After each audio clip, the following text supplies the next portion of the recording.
The sun has a rhythm, 11 years more or less, from quiet to chaos and back again. Sunspots multiply, solar flares erupt. Coronal mass ejections hurl billion-ton clouds of magnetized plasma into interplanetary space.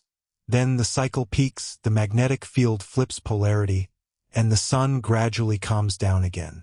This rhythm has been tracked for centuries. It is predictable enough that scientists can forecast the timing and intensity of each solar maximum years in advance. The current cycle, solar cycle 25, reached its maximum phase in 2025. By now, in mid-2026, the activity should be subsiding. The flare rate should be declining. The sunspot number should be tapering off as the sun slides toward its quiet phase. That is not what is happening. The sun is not calming down. It is accelerating. The sunspot count for July 2026 is higher than any month during the official peak of solar cycle 25. The X-class flare rate, the most powerful category of solar eruption, is running at levels normally seen only during the apex of the strongest cycles on record.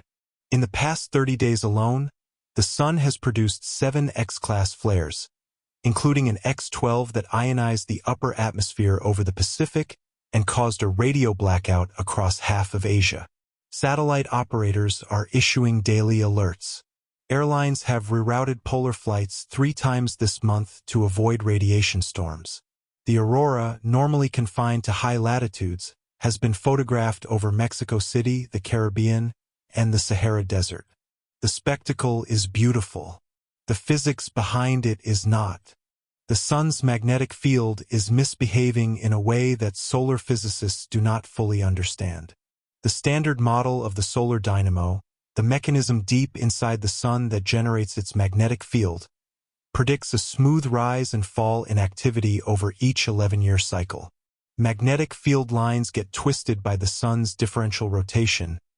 They build up stress.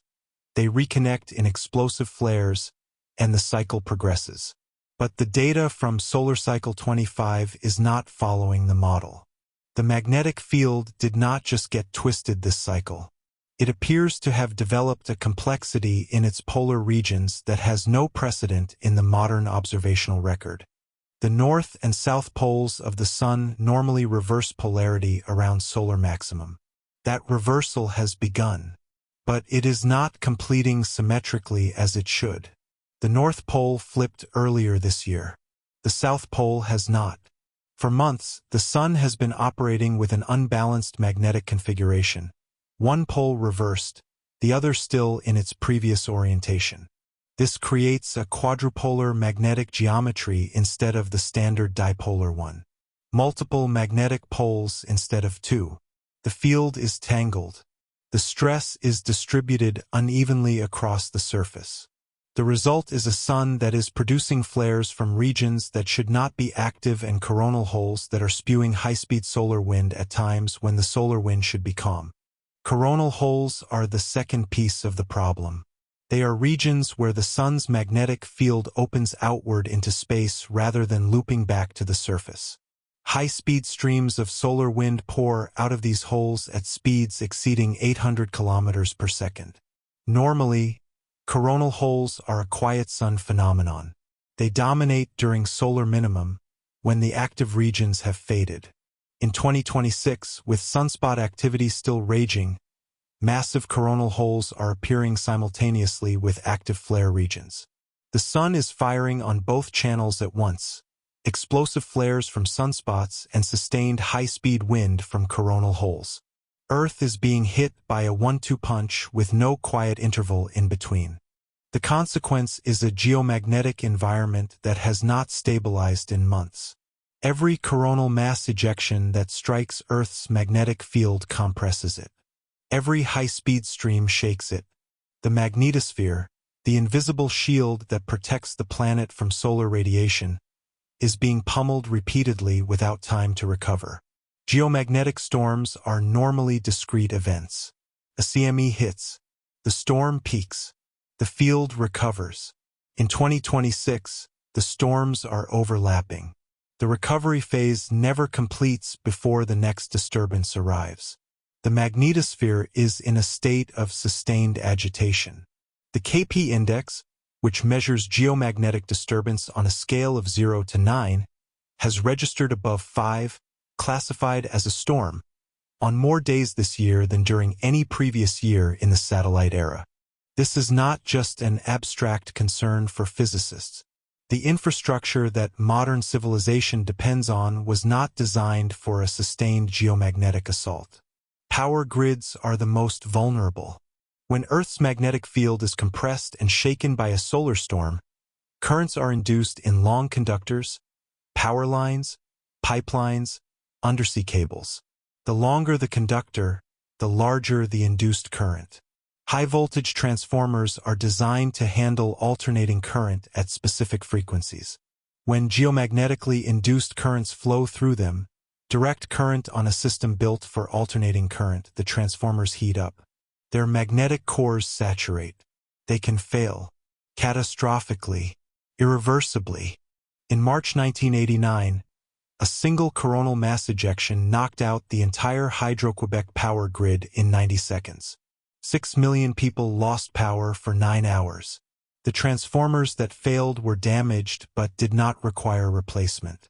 A larger storm or a series of overlapping storms like the ones occurring now could destroy transformers outright. High-voltage transformers are not off-the-shelf items. They take months to manufacture, cost millions of dollars each, and are built overseas. A coordinated failure of multiple transformers across mid-latitude grids would leave large sections of North America and Europe without grid power for weeks or months. The economic cost would be measured in trillions. Satellites are the second front. The same geomagnetic activity that induces currents in power lines also heats and expands the upper atmosphere. The increased drag on low-Earth orbit satellites has already caused several Starlink spacecraft to deorbit prematurely this year. GPS signals degrade as the ionosphere becomes turbulent. Precise timing, which the entire financial system depends on, drifts. Satellites in geostationary orbit are exposed to energetic particles that can penetrate their electronics and cause single-event upsets. Random bit flips that corrupt data or disable systems entirely. But the most disorienting part of this moment is not any single threat. It is that the Sun is doing something the models did not foresee.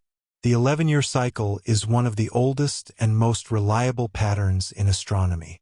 It has been observed since Galileo first sketched sunspots in the early 1600s. It has persisted through ice ages, magnetic reversals, and every other perturbation in Earth's history. The Sun does not forget its rhythm.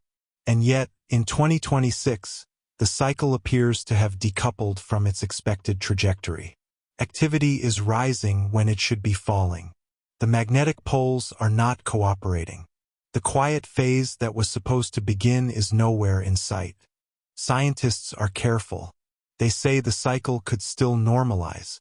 They say the Sun has surprised observers before. They say the current behavior is within the outer bounds of natural variability. What they do not say publicly is that the most recent star to behave like this was not the Sun. It was a star studied by the Kepler Space Telescope, a Sun-like star whose cycle suddenly destabilized before entering a prolonged grand minimum or maximum. The Sun is not guaranteed to follow that path.